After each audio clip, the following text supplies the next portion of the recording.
नमस्कार. 23 डिसेंबरच्या घडामोडी घेऊन मी शेखर पटेल यावल न्यूजमध्ये आपलं सर्वांचं स्वागत करतो. बघूया आजच्या ठळक घडामोडी. यावल शेत शिवारात शेत बांधाला करण्यात आलेल्या विद्युत कुंपणचा शॉक लागून 34 वर्षीय तरुण ठार. यावल शहरात पदवी नसताना वैद्यकीय व्यवसाय करणाऱ्या बोगस डॉक्टरास पकडले. यावल पोलीस ठाण्यात गुन्हा दाखल. यावल शहरातील शिवाजीनगर भागात 40 वर्षीय इस्माला काही एक कारण नसताना एकाची मारहाण. यावल येथील कन्या शाळेत राष्ट्रीय गणित दिन व अपूर्व विज्ञान मेळावा उत्साहात संपन्न.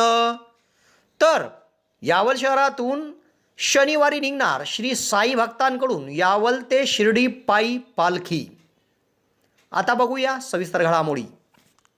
यावल शहरातील डेनिम शोरूममध्ये दिवाळीची भव्य ऑफर सुरू झाली आहे. दरवर्षी डेनिम शोरूममध्ये विविध प्रकारची ऑफर असते. यावर्षी देखील मोठी ऑफर सुरू झाली आहे. 2000च्या खरेदीवर टी शर्ट फ्री, 4000च्या खरेदीवर शूज फ्री आणि 5000च्या खरेदीवर स्मार्ट वॉच फ्री. तसेच या ठिकाणी प्रत्येक खरेदीवर हमखास आपल्याला एक भेट वस्तू दिली जाणार आहे. तेव्हा आजच संपर्क साधा आणि दिवाळीची खरेदी करा डेनिम शोरूम यावल येथून. यावल शहरातील एका शेतकऱ्याने बटाईने दिलेल्या शेतात जनावरांपासून आपल्या शेतपिकाचे संरक्षण करण्यासाठी लावण्यात आलेल्या बॅटरीवरील चालणाऱ्या झटका मशीनचे ताराचे कुंपण याचा शॉक लागून एक 34 वर्षीय तरुण जागीच ठार झाला. ही घटना शुक्रवारी उघडकीस आली. या प्रकरणी यावल पोलीस ठाण्यात अकस्मात मृत्यूची नोंद करण्यात आली आहे. तर रात्री उशिरापर्यंत मयत तरुणाच्या कुटुंबांनी पोलीस ठाण्यात गर्दी केली होती. यावल शहरातील शेतकरी प्रशांत मुरलीधर महाजन यांचे शेतगट क्रमांक 724-2 हे शेती क्षेत्र त्यांनी सचिन रमेश कोळी राहणार संभाजी पेठ यावल यांना बटाईने दिले आहे. या शेतात शेतपिकांचे मोकाट गुरांपासून संरक्षण करण्यासाठी कोळी यांनी बॅटरीवर चालणारे झटका मशीनचे तार कंपाऊंड केले आहे. शेताच्या सभोवताली लावलेल्या या ताराच्या कुंपणावर शुक्रवारी विशाल रमेश मेढे वय 34 राहणार अळावत तालुका चोपडा हा तरुण मृत स्थितीत आढळून आला. तेव्हा याबाबत त्यांनी पोलिसांना माहिती दिली व घटनास्थळाचा पंचनामा करून मृतदेह यावल ग्रामीण रुग्णालयात आणण्यात आला. तर रात्री पोलीस ठाण्यात मयत तरुणाच्या नातलगांनी प्रचंड गर्दी केली होती व या ठिकाणी रोष व्यक्त करण्यात आला होता. तर या प्रकरणी सचिन कोळी यांच्या खबरीवरून यावल पोलीस ठाण्यात अकस्मात मृत्यूची नोंद करण्यात आली आहे. पुढील तपास पोलीस निरीक्षक राकेश मानगावकर यांच्या मार्गदर्शनाखाली हवालदार वसीम तळवी करीत आहे. शुक्रवारी रात्री उशिरापर्यंत मयत तरुणावर ग्रामीण रुग्णालयात शवविच्छेदन करण्यात येत होते.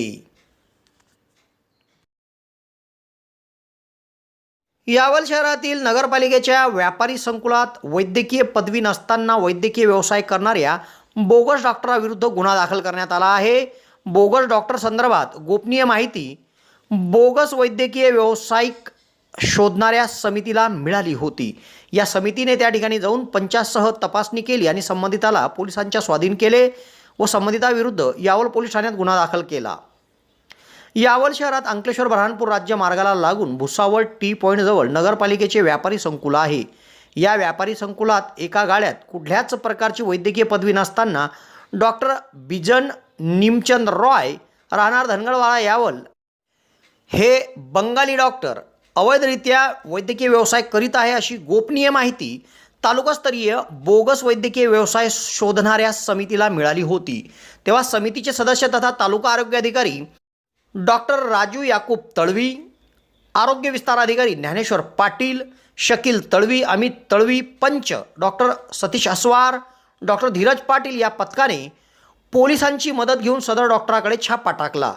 तेथे डॉक्टर बिजन रॉय हा आपल्याकडे कुठल्याच प्रकारची मेडिकल कौन्सिल ऑफ इंडियाची प्रमाणपत्र व इतर काही पदवी नसताना बोगस पद्धतीने वैद्यकीय व्यवसाय करत असल्याचे उघडकीस आले. त्यांच्याकडे ॲलोपॅथी, अँटीबायोटिकसह विविध प्रकारची औषधी अनधिकृतरित्या मिळून आली. तेथे दहीगाव येथील एक रुग्ण देखील उपचारासाठी आला होता. मागील 2 दिवसापासून तो मूळ व्याधीवर या ठिकाणी उपचार घेत असल्याचे त्याने सांगितले. डॉक्टरांकडे विविध प्रकारचे वैद्यकीय औषधे अनधिकृतपणे ठेवलेले होते. तेव्हा सदर औषधी आणि इतर साहित्य जप्त करून डॉक्टर विरुद्ध यावल पोलीस ठाण्यात शनिवारी रात्री उशिरा वैद्यक व्यवसाय अधिनियम 1961चे कलम 33 नुसार गुन्हा दाखल करण्यात आला आहे। पुढील तपास पोलीस निरीक्षक राकेश मानगावकर यांच्या मार्गदर्शनाखाली पोलीस उपनिरीक्षक साळुंके करीत आहे।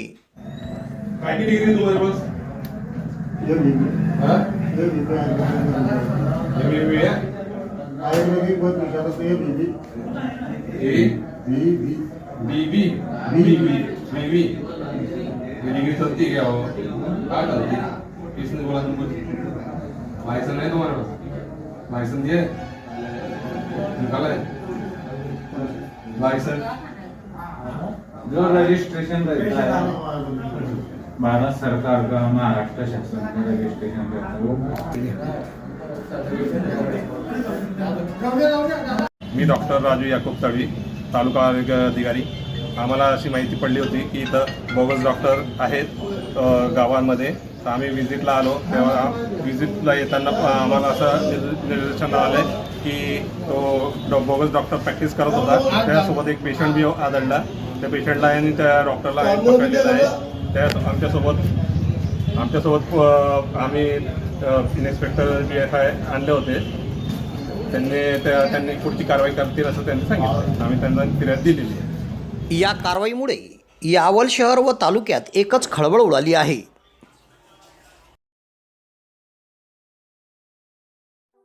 यावल शहरात फैजपूर रोडावर हॉटेल भाग्यश्रीच्या समोर महाराष्ट्र शासन मान्यताप्राप्त दिशा कौशल्य विकास संस्थेच्या माध्यमातून टायपिंग सेंटर सुरू झाले आहे व त्यासाठी प्रवेश देखील सुरू करण्यात आले आहे।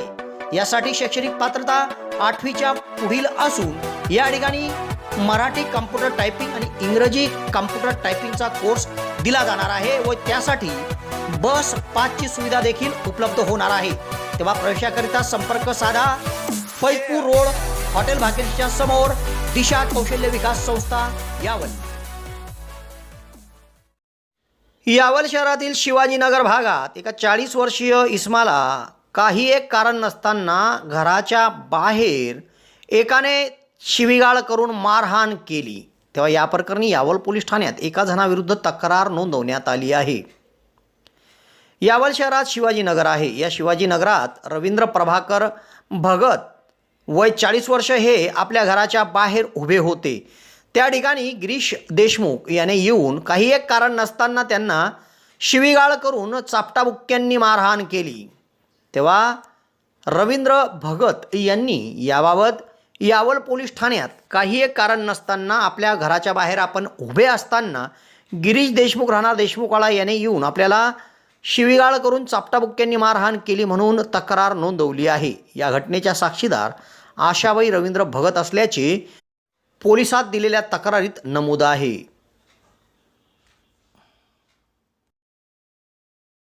यावल शहरातील सातोद रस्त्यावर असलेल्या शशिकांत सखाराम चौधरी कन्या विद्यालयात राष्ट्रीय गणित दिन व अपूर्व विज्ञान मेळावा उत्साहात संपन्न झाला। या कार्यक्रमात विद्यार्थिनींच्या मनातील गणिताविषयीची भीती दूर करून गणिताची आवड कशी निर्माण होईल याविषयी सखोल मार्गदर्शन करण्यात आले। शहरात जगन्नाथ शिक्षण प्रसारक मंडळ संचलित सातोद रस्त्यावर शशिकांत सखाराम चौधरी कन्या विद्यालय आहे। या विद्यालयात राष्ट्रीय गणित दिन व अपूर्व विज्ञान मेळावा उत्साहात साजरा करण्यात आला।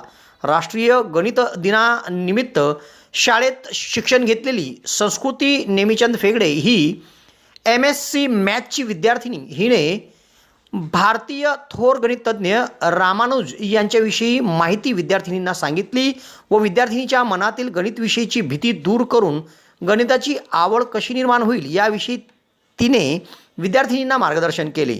तसेच शालेय स्तरावर विद्यार्थिनींनी स्वतः निर्माण केलेले विविध मॉडेल व प्रयोग या ठिकाणी मांडण्यात आले। एकूण 21 मॉडेल विद्यार्थिनींनी सादर केले। विद्यार्थिनींनी आपल्या मॉडेलची माहिती योग्य पद्धतीने या ठिकाणी मांडली। या कार्यक्रमामध्ये संस्थेचे अध्यक्ष चंद्रकांत चौधरी, चेअरमन मनीष चौधरी, सदस्य कांचनताई चौधरी उपस्थित होत्या। संपूर्ण कार्यक्रम मुख्याध्यापिका नलिनी पाटील यांच्या मार्गदर्शनाखाली घेण्यात आला।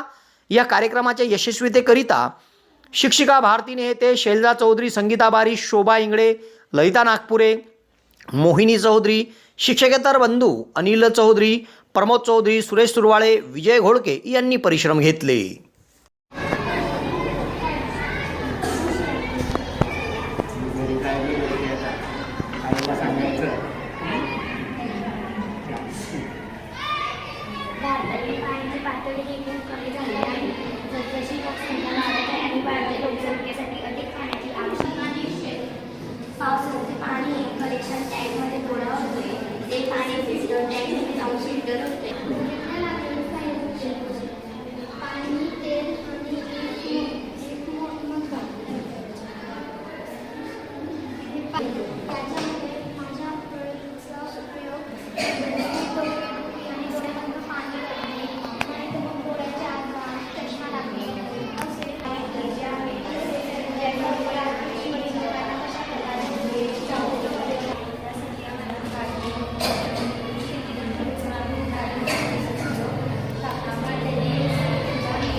रामानुजन यांची जयंती असते आणि त्यांचा जन्मदिवस म्हणूनच आपण राष्ट्रीय गणित दिवस हा साजरा करत असतो. मी तुम्हाला श्रीनिवास रामानुजन यांच्याबद्दल माहिती सांगणार आहे. तर त्यांची ओळख मी तुम्हाला सर्वप्रथम कवितेद्वारे करून देते. भारत के थे गणितज्ञ महान, भारत के थे गणितज्ञ महान, श्रीनिवास रामानुजन था उनका नाम, श्रीनिवास रामानुजन था उनका नाम। छोटे से जीवन अंतराल में, छोटे से जीवन अंतराल में गणितों को दी उन्होंने नहीं पहचान, गणितों को दी उन्होंने नहीं पहचान। बड़े बड़े समीकरण बड़े बड़े समीकरण पल भर में कर देते थे आसान, पल भर। अशा श्रीनिवास रामानुजन यांचा जन्म 22 डिसेंबर 1887 रोजी तमिळनाडूमध्ये झाला. त्यांना लहानपणापासूनच गणित विषयाची खूप आवड होती. गणिताचे कोणतेही औपचारिक शिक्षण न घेता त्यांनी गणित विषयामध्ये प्रावीण्य मिळवले. त्यांनी संख्या सिद्धांत आणि अनंत मालिका यामध्ये त्यांची मोठी योगदान आहे. संख्या सिद्धांताचा उपयोग क्रिप्टोग्राफीमध्ये सर्वात जास्त केला जातो. वयाच्या 12व्या वर्षीच त्यांनी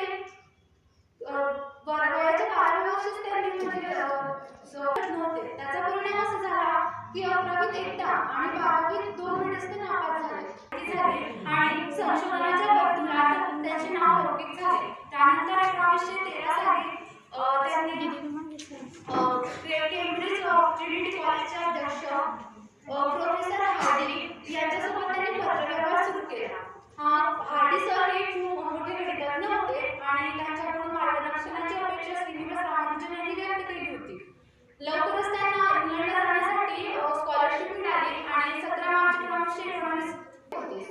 त्यावेळी प्रोफेसर हार्डी सर आणि श्रीनिवास रामानुजन यांचा सोबत सुरू असताना हार्डी सर म्हटले, मी ज्या मोटरीतून आलो त्या मोटरीचा नंबर 1729 असा होता आणि तो नंबर खूप बोरिंग होता. त्याला प्रत्युत्तर देत लगेच श्रीनिवास रामानुजन म्हटले की 1729 हा नंबर बोरिंग नाही, उलट तो नंबर खूप चांगला नंबर आहे, कारण तो 2 वेगवेगळ्या नंबरच्या घनांच्या बेरजेने येणारी सर्वात लहान संख्या आहे. ते कसं बघा तुम्हाला सांगते. 1729 आपण जर 2 नंबर जर आपण 12चा क्यूब केला तर तो किती येतो? 1728 येतो. तुम्ही करून बघा. आणि जर आपण 1चा क्यूब केला तर तो 1 येतो आणि या दोघांची ऍडिशन केली तर ती 1729 अशी येते. परत आपण 2 नंबर घेऊया. आपण घेतले 9 आणि 10. जर 9चा क्यूब केला तर तो 729 येतो आणि जर 10चा क्यूब केला तर तो 1000 येतो आणि या दोघांची ऍडिशन केली तर 1729 अशी येते. असं लॉजिक त्यावेळेस श्रीनिवास रामानुजन यांनी लावलं आणि तेव्हापासूनच 1729 हा नंबर हार्डी रामानुजन म्हणून असं त्या नंबरला ओळखलं गेलं. त्यानंतर 1914 पासून ते 1917 या दरम्यान त्यांनी 32 संशोधन लिहिली आणि 1918 रोजी त्यांना रॉयल सोसायटीकडून चे सदस्यत्व बहाल झाले. त्यानंतर केम्ब्रिज ट्रिनिटी कॉलेजचे फेलोशिप त्यांना मिळाली. ही फेलोशिप मिळणारे श्रीनिवास रामानुजन हे पहिले भारतीय होते. त्याच्यानंतर त्यांचे गणितात खूप मोलाचे योगदान होते. तरीही ते फाईन आर्टमध्ये नापास झाले यावर कोणाचा विश्वास बसणार नाही. त्यानंतर त्यावेळेस कागदाची किंमत ही खूप जास्त होती. त्याच्यामुळे श्रीनिवास रामानुजन हे पाटीवर गणित सोडवत होते. काही काळानंतर त्यांनी वह्यांमध्ये गणित सोडवण्याची सुरुवात केली. ते केल्यानंतर 3 वह्या सापडल्या.